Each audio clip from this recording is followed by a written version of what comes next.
नमस्कार मित्रांनो, लग्नानंतर होईलच प्रेम या मालिकेच्या आजच्या भागामध्ये मी तुम्हा सर्वांचे अगदी मनपूर्वक स्वागत करते।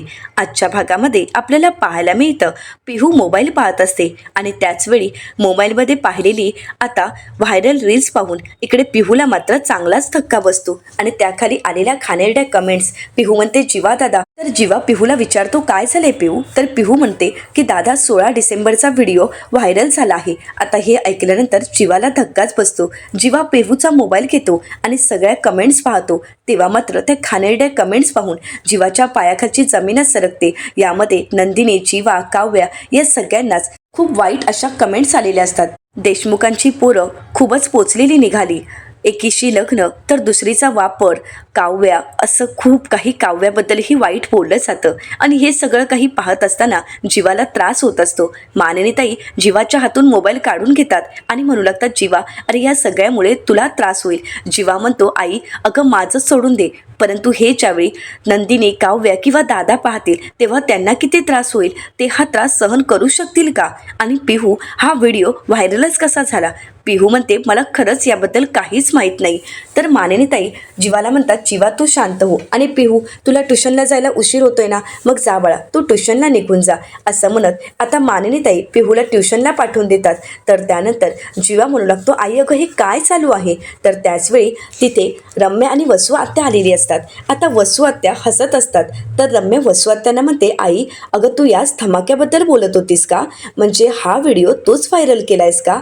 पण कसं आणि कधी जमवलंयस तू? वसू आत्या म्हणतात अगं हा व्हिडिओ व्हायरल करण्यासाठी मी थोडीफार तर मेहनत घेतलीच आहे, पण तूच मला शिकवलं होतं ना की एखादा फेक अकाउंट कसं ओपन करायचं। मग तसंच एक फेक अकाउंट ओपन केलं, त्यावर हा व्हिडिओ व्हायरल केला, एवढंच काय, तर त्याखाली घाणेरड्या कमेंट्सही मिस केल्या आहेत। आता हे सगळं काही वसू आत्यांनी केलेलं असतं। तर आता वसू आत्या रम्याला म्हणतात पण तुला काय वाटतंय, हा धमाका आहे का? नाही रम्या, अगं धमाका तर अजून व्हायचा आहे, अजून खूप मोठं वादळ यायचं आहे। रम्या म्हणते आई अगं काय म्हणतेस? अगं एवढंसं वादळ आलं, एवढाचा धमाका झाला, तर यांची काय अवस्था झाली आहे ती बघ। आणि तू जर मोठा धमाका केलास तर हे गौडच पडतील, मला तर वाटतं की यांचं अस्तित्वच संपून जाईल। वसू आत्या म्हणतात बघ आता पुढे काय होतं। तर इकडे जीवा म्हणू लागतो पण हा व्हिडिओ व्हायरल कोणी केला? नाही, मी आता त्या व्यक्तीला सोडणार नाही। मानिनीताई म्हणतात जीवा प्लीज या गोष्टीचा विचार करू नकोस। जीवा म्हणतो आई अगं मी माझा विचार करत नाहीये, तर दादा, काव्या, नंदिनी यांनी जर हा व्हिडिओ पाहिला तर त्यांना खूप त्रास होणार आहे। आई अगं मी एक एक धागा शिवण्याचा प्रयत्न करत आहे, एक एक टाका मारण्याचा प्रयत्न करत आहे, पण हे सगळं काही कोणीतरी उसवून टाकत आहे का? कशासाठी? आता मात्र इकडे वसू आत्या आणि रम्या हसू लागतात आणि त्याचवेळी दरवाजाची खूप जोरजोराने बेल वाजवली जाते।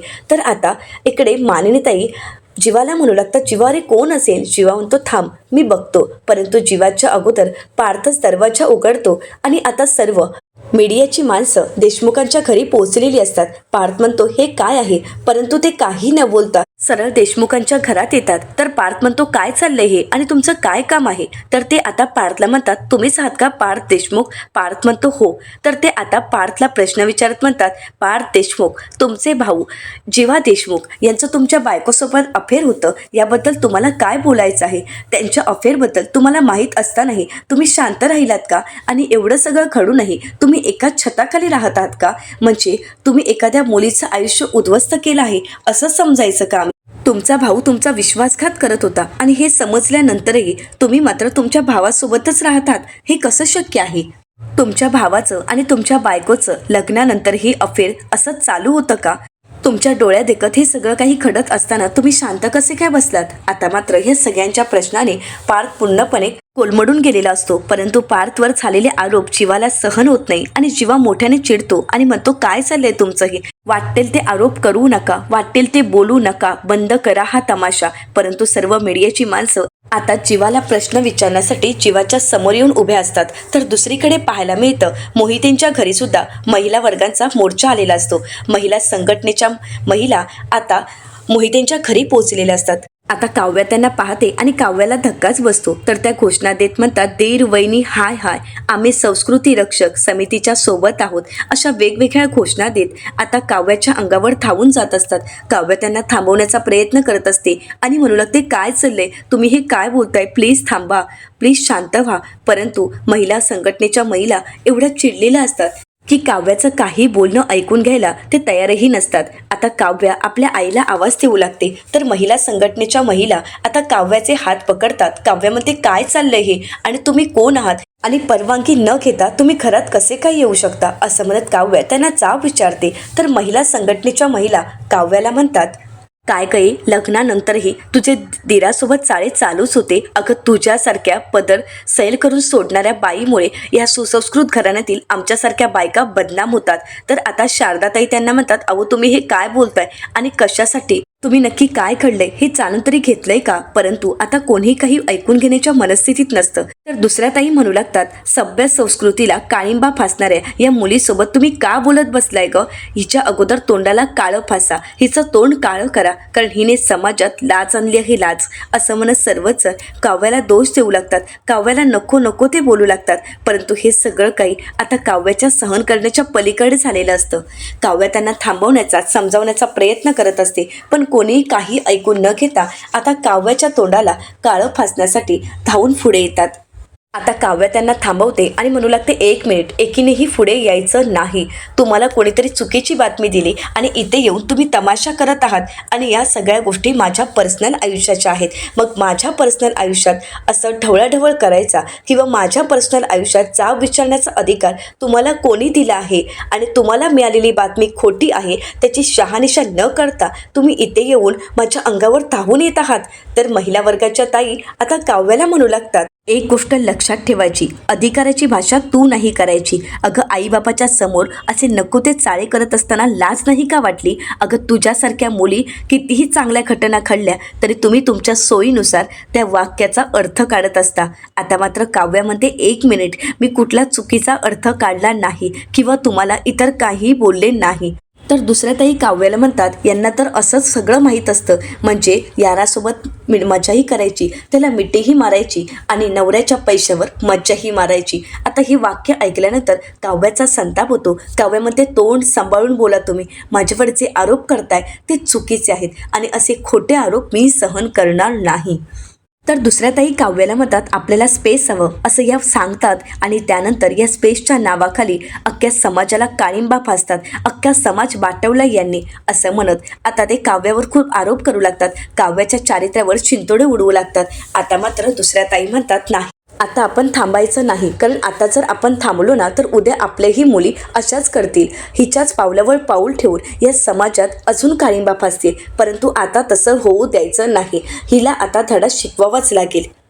असं म्हणत सर्व महिला वर्गांच्या महिला आता काव्याच्या तोंडाला काळं फासण्यासाठी पुढे येतात. काव्या आपल्याला वाचवण्याचा प्रयत्न करत असते, तर शारदाताईसुद्धा त्यांना लांब करत असतात. परंतु काही झालं तरीसुद्धा त्या महिला आता काव्याला काळा लावण्यासाठी पुढे येतातच. काव्या स्वतःला वाचवण्याचा प्रयत्न करत असते, परंतु ती वाचवू शकत नसते. या सगळ्यात काव्याला खूप त्रास होत असतो आणि काव्याला वाचवण्यासाठी तिची नंदिनी ताई मात्र खंबीरपणे समोर आलेली असते. आता नंदिनी त्या ताईंचे दोन्ही हात पकडते आणि काव्याला काळं लावण्यापासून थांबवते. आता मात्र काव्याला धक्काच बसतो. तर इकडे नंदिनीला पाहून संपूर्ण महिला वर्गांना धक्का बसलेला असतो. नंदिनी त्यांच्यावर चिडते आणि विचारते, हा काय प्रकार आहे, आणि तुम्ही माझ्या बहिणीला हातही लावू शकत नाही. कोण आहात तुम्ही आणि कुठून आलात, आणि तुम्हाला हा अधिकार कोणी दिला. तुम्ही सरळ आमच्या घरात येता आणि माझ्या बहिणीच्या तोंडाला काळं फासण्याचा प्रयत्न करताय का, कशासाठी. तर महिला वर्ग संघटनेच्या महिला आता नंदिनीला म्हणू लागतात, अगं ज्या बहिणीची बाजू तू घेतेस त्या बहिणीने तुझा संसार उद्ध्वस्त केला आहे, तुझं आयुष्य उद्ध्वस्त केलं आहे. असं म्हणत त्या आता काव्याला दोष देऊ लागतात. तर नंदिनी म्हणते, परंतु काव्याला दोष देणारा तुम्ही कोण आहात. तर त्या एक ताई म्हणतात, आम्ही संस्कृती रक्षक समितीकडून आलो आहोत, आम्ही तुझ्यासाठी आलो आहोत, तुझ्या पाठीशी आम्ही आहोत, तुला कोणत्याही प्रकारचा त्रास होणार नाही. आज तुझ्यावरची वेळ आली आहे ना, हे ज्यावेळी आम्हाला कळालं त्यावेळी ठरवलं की नाही, आपण तुझ्या पाठीशी खंबीरपणे उभं राहायचं, आणि म्हणूनच आम्ही तुझ्यासाठी आलो आहोत. तर दुसऱ्या ताई म्हणू लागतात, बघा ना बिचारीचा चेहरा बघा. तर एक ताई म्हणतात, बहिणीने पाठीत खंजीर खुपसल्यानंतर बिचारीचा चेहरा कसा असणार ग, ती पूर्णपणे हरून गेली आहे, स्वतःच्या नजरेत ती हरवली आहे, असं म्हणत आता नंदिनीला सुद्धा खूप काही ऐकून घ्यावं लागत असतं. त्या महिला नंदिनीला म्हणू लागतात, अगं तिच्या या भोळ्या चेहऱ्यामागे खूप वेगळा स्वार्थ निघलेला आहे. तिने आपल्या स्वार्थासाठी तुझा उपयोग करून घेतला आहे, तुझ्या भोळेपणाचा फायदा घेतला आहे या निर्लज्ज मुलीने, असं म्हणत त्या आता काव्यावर आरोप करू लागतात. आणि हे सगळे काही आरोप आता काव्यालाही सहन होत नसतात. तर दुसऱ्या ताई म्हणू लागतात, नाहीतर काय, हिचा नवरा हिच्याच बहिणीच्या मिठीत गुपचूप किती वेळा गेला असेल काय माहिती. आता मात्र हे सगळं काही नंदिनीच्या सहनशक्तीच्या पलीकडे जातं आणि नंदिनी मोठ्यानेच म्हणते, पुरे बस करा हे सगळं काही, दुसऱ्यावर चिंतोडे उडवणं, दुसऱ्यावर आरोप करणं थांबवा, आता यापुढे एक शब्द सुद्धा ऐकून घेणार नाही. तर दुसरीकडे पार्थ म्हणू लागतो, आता एक शब्द जरी काढलात ना तर आत्ताच्या आता मी पोलिसांना फोन करेन. तर मीडियाची माणसं आता पार्थला म्हणू लागतात, वा तुम्ही तर चोर सोडून आम्हा पत्रकारांनाच फाशी द्यायला निघालात, म्हणजे हे सगळं काही तुम्ही स्वतः सहन करताय आणि आम्ही तुमची बाजू घेऊन बोलत आहोत, तर आज तुम्ही आम्हालाच बोलत आहात. अहो तुमचा भाव चुकीचा आहे आणि तरीसुद्धा आरोपीच्या पिंजऱ्यात तुम्ही आम्हाला उभं करत आहात, आम्हालाच बोलत आहात. तर पार्थ त्यांना म्हणतो, कारण तुम्ही इथे आला आहात, मी तुमच्यापर्यंत आलो नव्हतो. मी तुम्हाला बोलवलं होतं का की माझ्या बाजूने उभं राहण्यासाठी या, मला साथ देण्यासाठी या, एकतर तुम्ही माझ्या प्रायव्हेट प्रॉपर्टीमध्ये आला आहात. मी तुम्हाला बोलवलं नाही आणि ते सुद्धा तुम्ही माझ्या संमतीशिवाय आला आहात आणि आमच्या घरातील खाजगी गोष्टी तुम्ही चव्हाट्यावर आणण्याचा प्रयत्न करत आहात आणि यासाठी मी तुमच्यावर गुन्हा दाखल करू शकतो, असं म्हणत पार्थने आता त्या सर्वांना चांगलाच धडा शिकवलेला असतो. तर मीडियाची माणसं पार्थला म्हणू लागतात, असं कसं, आम्हाला या सगळ्याबद्दल कळायला हवं. तर पार्थ म्हणू लागतो, असा माझ्या पर्सनल आयुष्याचा विषय तुम्हाला चव्हाट्यावर आणण्याचा अधिकार नाही, त्यामुळे इथून निघायचं. तर आता मीडियाची माणसं पार्थला म्हणतात, ओ हो हो, पर्सनल मॅटर याचा अर्थ काहीतरी मॅटर आहे हे तुम्ही मान्य करताय ना. आता मात्र वसू आत्या आणि रम्या या सगळ्याची मजा घेत असतात. तर मानिनताई म्हणतात, अहो हे काय चाललंय, म्हणजे काहीतरी एखादा शब्द पकडायचा आणि आम्हाला प्रश्न विचारायचा, याचा अर्थ काय होतो, म्हणजे आमच्या खशात हात घालून उत्तरं मिळवण्याचा प्रयत्न करताय का, काय चाललंय तुमचं हे. दुसऱ्यांच्या घरात लागलेल्या आगीवर तुमची भाकरी बाजणं पुरे करा. आता तुमच्या आशाने समाजात काय गैरसमज पसरू शकतो याचा तुम्ही एकदा तरी विचार केलाय ना, असं म्हणत मानिनीताई त्यांच्यासमोर हात सोडतात आणि हे सगळं काही त्यांना थांबवण्याची विनंती करतात. तर आता मीडियाची माणसं म्हणतात, एक मिनिट, तुम्ही मानिनीताईंना, आता मानिनीताईंना प्रश्न विचारण्यासाठी पुढे जातात. पार्थ म्हणतो, एक मिनिट, लांब राहायचं आणि विचारायचं. तर आता ते मीडियाची माणसं मानिनीताईंना विचारतात, मॅडम आता तुम्हाला कसं वाटतंय. तर मानिनीताई म्हणतात, कसं वाटतंय म्हणजे. तर मीडियाची मॅडम आता मानिनीताईंना म्हणू लागतात, अहो तुमच्या एका सुनेने एकाच वेळी दोन्ही मुलांना झुलवलं आहे, म्हणून आम्ही तुम्हाला हा प्रश्न विचारत आहोत की आता एक आई आणि एक सासू म्हणून तुम्हाला काय वाटत आहे. मानिनीताई खूप चिडतात आणि म्हणू लागतात, तुम्ही हे काय बोलताय, एक स्त्री असून दुसऱ्या स्त्रीवर असे घाणेरडे आरोप करताना किंवा तिच्या चारित्र्यावर शिंतोडे उडवत असताना तुम्हाला काहीच वाटत नाही आहे का.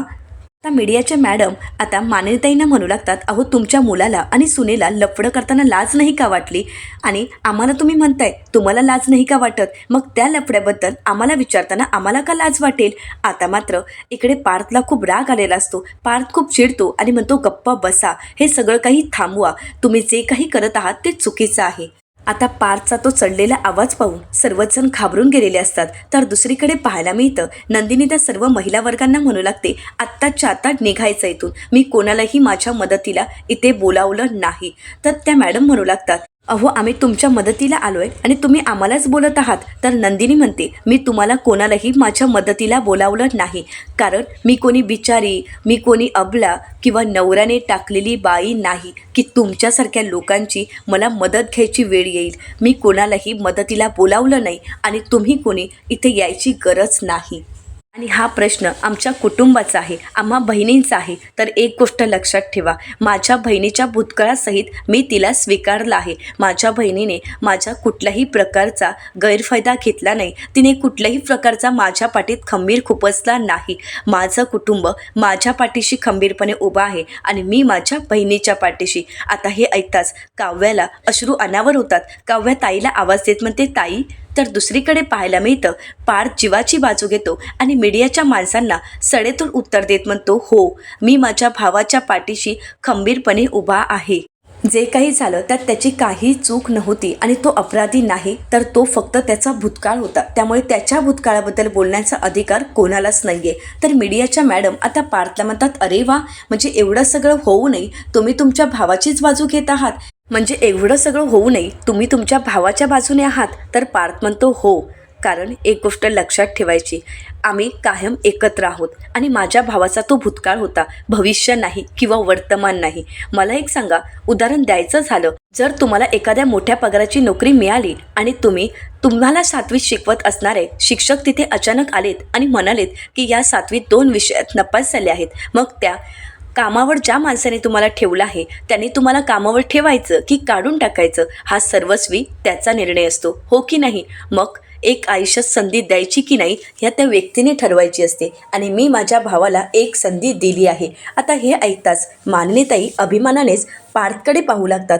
तर इकडे पार्थचं बोलणं ऐकून नकळतच जीवाच्या डोळ्यातून अश्रू येतात. जीवाला हे सगळं काही ऐकल्यानंतर भरून आलेलं असतं, परंतु इकडे मात्र वसू आत्या आणि रम्या यांच्या पायाखालची जमीनच सरकते. त्या दोघांनाही धक्का बसतो. त्यांनी केलेला हा प्लॅन त्यांच्यावरच उलटलेला असतो. तर रम्या वसू आत्यांना म्हणते, हा असा काय वागतोय पार्थ? आई अगं, पार्थ त्यात आता जीवाचीच बाजू घेत आहे. तर आता वसू आत्या रम्याला म्हणतात, बावळट आहे हा पार्थ, याला कशाला महान व्हायचं असतं ना, काहीच कळत नाही. रम्या म्हणते, आई, याचा अर्थ हा आता काव्याला सुद्धा माफ करणार आहे का? तर आता वसू आत्या म्हणतात, थांब ग जरा, बघू नक्की पुढे काय होतंय. तर पार्थ मीडियाला उत्तर देत म्हणतो, आता एक गोष्ट कायम लक्षात ठेवायची, हा माझ्या भावाचा भूतकाळ होता आणि माझ्या भावाला मी भूतकाळासहित स्वीकारलं आहे. कळलं का मला काय उत्तर द्यायचं आहे? त्यामुळे आता इथून प्लीज निघा, असं म्हणत पार्थ आता त्यांना जाण्याची विनंती करू लागतो. तर मीडियातील एक व्यक्ती पार्थवर आरोप करत म्हणतो, चला रे, ही सो कॉल्ड बिझनेसमॅन लोक प्रत्येक गोष्टी डीलच समजत असतात. काय माहीत या भावाभावांनी डीलही केलं नसेल. आता मात्र पार्थला खूप राग येतो. पार्थ चिडतो आणि म्हणतो, निघा इथून. आता मात्र मीडियाची माणसं तिथून निघून जातात. या सगळ्यामध्ये पार्थला खूप त्रास झालेला असतो. मानिनीताई पार्थचं कौतुक करतात आणि म्हणू लागतात, पार्थ, खरंच मला तुझं अभिमान वाटतो आहे. तर त्यानंतर जीवा पुढे येतो आणि पार्थला म्हणतो, दादा, खरंच तुम्हाला माफ केलंयस का? तर आता जीवासोबत आता पार्थचेही डोळे पाणावलेले असतात. जीवा पार्थला मिठी मारतो आणि त्यानंतर त्याची माफी मागत असतो. तर दुसरीकडे पाहायला मिळतं आता महिला वर्गांच्या महिलांना आता नंदिनीने चांगलाच धडा शिकवलेला असतो. नंदिनी म्हणू लागते, मला जर माझ्या बहिणीचा प्रॉब्लेम नसेल, तिच्या भूतकाळाबद्दल मला काही वाटत नसेल, मला काही प्रॉब्लेम नसेल, तर मग तुम्हाला तिच्या चेहऱ्याला काळं का लावायचं आहे? कोण आहात तुम्ही? तुम्ही असं काहीही करू शकत नाही. आणि हो, तुम्ही तिच्याबद्दल गैरसमज करून घेऊ नका. एक गोष्ट कायम लक्षात ठेवायचं, तुम्ही कितीही काव्यावर आरोप केलेत, कितीही काही करण्याचा प्रयत्न केला, तरी सुद्धा ही तिची बहीण तिच्या पाठीशी खंबीरपणे उभी आहे. त्यामुळे याद राखा की यापुढे काव्याच्या पुढे एक पाऊल जरी टाकण्याचा प्रयत्न केला तर ही नंदिनी तुम्हाला आडवी येईल, तेव्हा मात्र मी तुम्हाला सोडणार नाही. तर त्या मोर्चातील ताई बाकीच्या महिलांना म्हणतात, चला ग, म्हणजे ज्याचं करावं भलं तो म्हणतो माझंच खरं. या जमान्यात कोणाचं भलं करायचे दिवसच राहिले नाहीत. आपण तर हिच्या मदतीसाठी आलो होतो ना, पण हिला मदतीची गरजच नाहीये. चला तर मग, असं म्हणत सर्वच जण तिथून निघून जातात. आता शारदाताईंना नंदिनीचा खूप अभिमान वाटत असतो. नंदिनीने या सगळ्या प्रसंगाला अगदी धैर्याने तोंड दिलेलं असतं आणि आपल्या बहिणीची बाजू सावरत काव्याच्या तोंडाला काळं लागण्यापासून थांबवलेलं असतं. आता काव्या नंदिनीकडे पाहते, परंतु नंदिनी आतमध्ये निघून येते. तर काव्या धावतच येते आणि नंदिनीला मिठी मारते. आता आपल्या ताईचा तिला अभिमान वाटत असतो. तर त्यानंतर आता नंदिनी काव्याला शांत बसवते आणि तिला पाणी देते.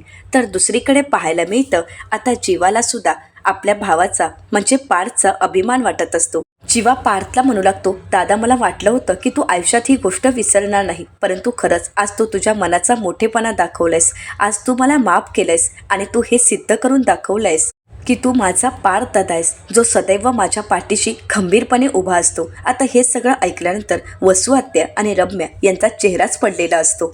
तर दुसरीकडे जीवा पार्थला म्हणू लागतो, दादा, तू सगळ्या माझ्या चुका पोटात घेतल्यास, मला माफ केलं.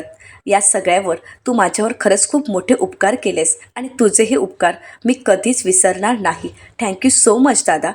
तर पार्थ जीवाला म्हणतो, एक गोष्ट लक्षात ठेव, मी आज जे काही केलं आहे ती देशमुखांची अब्रू चव्हाट्यावर येऊ नये म्हणून. बाकी मी माझं वर्तमान एक्सेप्ट करू शकत नाही, तर दुसऱ्या कोणाचा मी पास्ट कसा काय एक्सेप्ट करेन. हे म्हणत असताना सुद्धा पार्थला खूप त्रास होत असतो. आता पार्थ तिथून निघून गेलेला असतो, परंतु पार्थच्या अशा बोलण्यामुळे आणि त्याचं स्वतःला त्रास करून घेणं या सगळ्यामुळे जीवा खूप अस्वस्थ होतो. त्याला खूप त्रास होत असतो. मानिनीताई जीवाला सावरतात, तर दुसरीकडे पाहायला मिळतं नंदिनी काव्याला पाणी देते, तिला शांत करते व त्यानंतर नंदिनीला दिसतं की काव्याच्या हातावर काळे डाग आहेत. आता नंदिनी ते डाग पुसायला पुढे जाते, आपल्या ओढणीनेच ते डाग पुसत असते. तर काव्या म्हणू लागते, ताई, ठरवलं तर सर्वच डाग आपण कायमचे पुसून टाकू शकतो. ताई, मला माहीत आहे माझी खरंच खूप मोठी चूक झाली आहे, पण ताई, एक संधी तरी दे ना, मला एक संधी तरी दे ना. तुझ्या या काव्याला तू एक संधी नाही का देऊ शकत?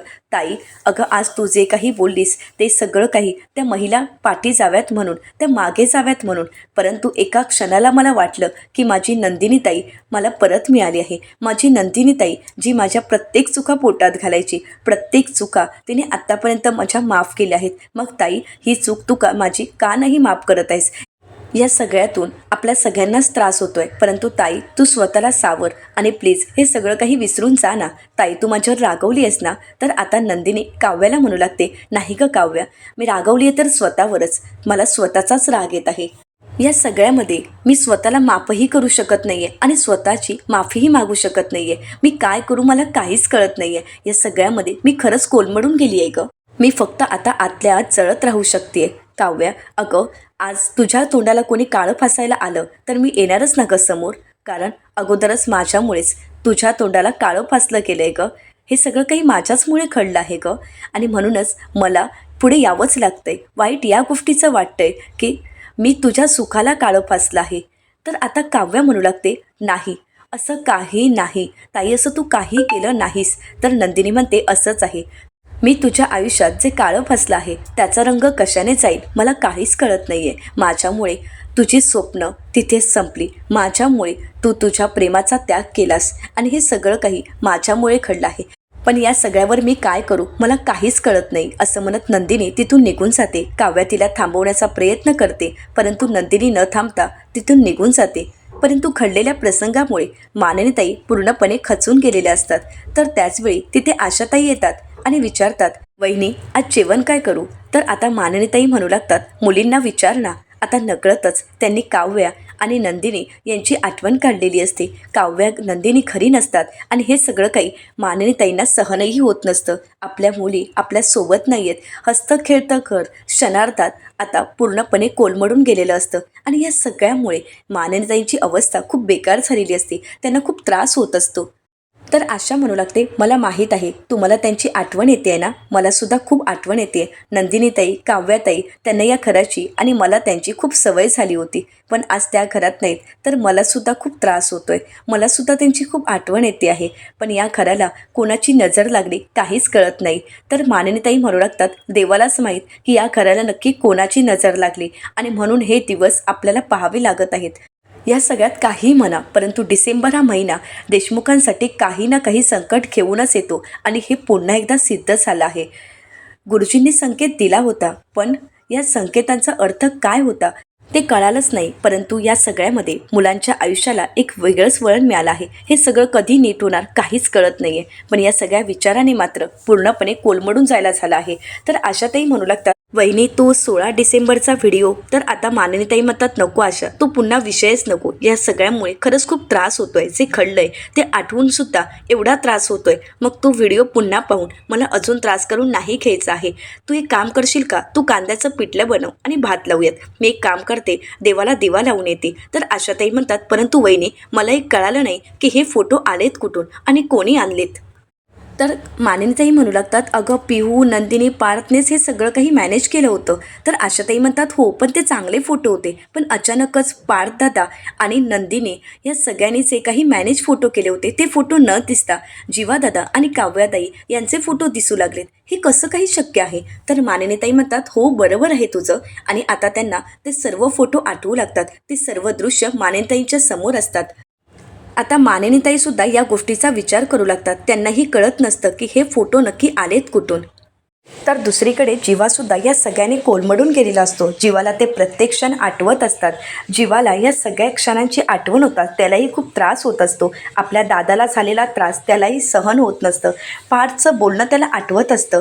जीवा या सगळ्यामुळे पूर्णपणे कोलमडून गेलेला असतो. आपल्या भावाला झालेला त्रास त्याला सहन होत नसतो. तर येणाऱ्या पुढील भागामध्ये आपल्याला पाहायला मिळतं, आता नंदिनीचे काउन्सिलिंगचे सर घरी आलेले असतात आणि नंदिनीला विचारतात, नवऱ्याला त्रास देण्यासाठी तुम्ही घरी आला आहात का? तर नंदिनी म्हणते, नाही, आता मी कायमची घरी आली आहे. तर आता ते विचारू लागतात, नंदिनी नक्की काय झालं आहे? तुमच्या दोघांमध्ये काही वाद झाले आहेत का? तर नंदिनी म्हणते, आता मला लवकरात लवकर डिवोर्स हवा आहे. आता हे ऐकल्यानंतर नंदिनीच्या सरांना धक्काच बसतो. तर दुसरीकडे मानिनीताई देवाजवळ प्रार्थना करत म्हणतात, घरातली पिढा बाहेर जावो, घरची लक्ष्मी असं म्हणत आता पार्थला म्हणतात, म्हण ना रे पार्थ. परंतु पार्थ काहीच म्हणत नाही. तो शांत उभा असतो. परंतु त्याचवेळी काव्या दरवाजावर उभी असते आणि म्हणू लागते, घरची लक्ष्मी घरात परत येऊ. आता हे पाहताच इकडे पार्थही काव्याकडे पाहू लागतो. तर त्यानंतर मानिनीताई काव्याकडे पाहत असतात. आता काव्या नक्की देशमुखांच्या घरी कोणता चमत्कार घडवून आणेल आणि वसुआत्या आणि रम्या यांना धडा शिकवण्यामध्ये ती यशस्वी ठरेल का, हे पाहणं अतिशय रंजक ठरणार आहे. मित्रांनो, अशाच मालिकांचे नवनवीन अपडेट पाहण्यासाठी चॅनलला नक्कीच सबस्क्राईब करा आणि आजचा हा व्हिडिओ आवडला असेल तर व्हिडिओला लाईक करायलाही विसरू नका. व्हिडिओ पाहिल्याबद्दल तुम्हा सर्वांचे अगदी मनपूर्वक धन्यवाद.